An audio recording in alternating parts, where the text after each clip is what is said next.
Bonjour. La paix soit avec vous. La paix soit avec vous. Par 3 fois dans l'évangile de Jean au chapitre 20 que nous lisons ce dimanche, Jésus ressuscité s'adresse à ses apôtres par ces mots. Il s'agit d'une salutation nouvelle qui vient trouver les apôtres enfermés à double tour dans la maison du Cénacle. Jean nous relate qu'ils ont peur, qu'ils se cachent. Ils ont vécu le procès de Jésus, sa condamnation et sa mort sur la croix, et ils ne veulent pas montrer qu'ils ont appartenu au groupe de ceux qui suivaient Jésus, le Galiléen, sur les routes de Palestine. La paix que leur adresse Jésus vient répondre à cette peur. Il ne peut y avoir la paix s'il y a la peur. Parce qu'elle s'exprime comme une salutation, cette paix est d'un genre nouveau.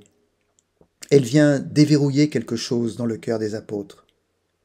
Cette paix vient de Jésus ressuscité lui-même. N'a-t-il pas dit « Je vous donne ma paix ».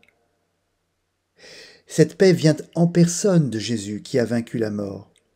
Cette paix a partie liée avec la vie éternelle que le Christ apporte sur la terre. Remarquons l'emploi du subjonctif « La paix soit avec vous ».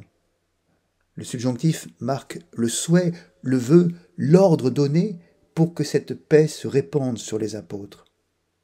C'est une parole de bénédiction, puisque les apôtres qui la reçoivent vont en être transformés.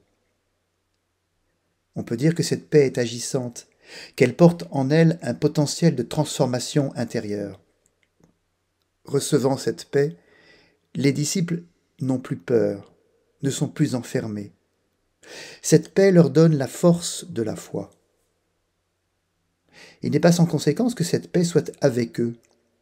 Jésus leur signifie par ces mots que, même s'il ne sera pas toujours avec eux, la paix qu'il leur donne demeure avec eux, comme un compagnon de route. En ce sens, la paix est synonyme d'Esprit Saint. Si cette paix demeure sur les disciples, si elle agit avec eux, cela signifie également que les disciples ont pour mission de répandre également cette paix autour d'eux. Cette paix est Église. Nous sommes au tout début de l'Église en mission, à la suite des apôtres. C'est exactement ce que signifient ces mots repris par les évêques au début de chaque célébration eucharistique, « La paix soit avec vous ». Cette paix, nous continuons à la recevoir, à la goûter dans les sacrements, quand nous formons le corps du Christ ressuscité dans nos communautés. Cette paix est un facteur de transformation inouï dans notre vie, puisqu'elle nous permet d'oser aller là où nous n'avons pas prévu d'aller. En ce dimanche de la Divine Miséricorde, puissions-nous porter cette paix à nos contemporains. Cherchez, vous trouverez. Frappez, on vous ouvrira. Bon dimanche.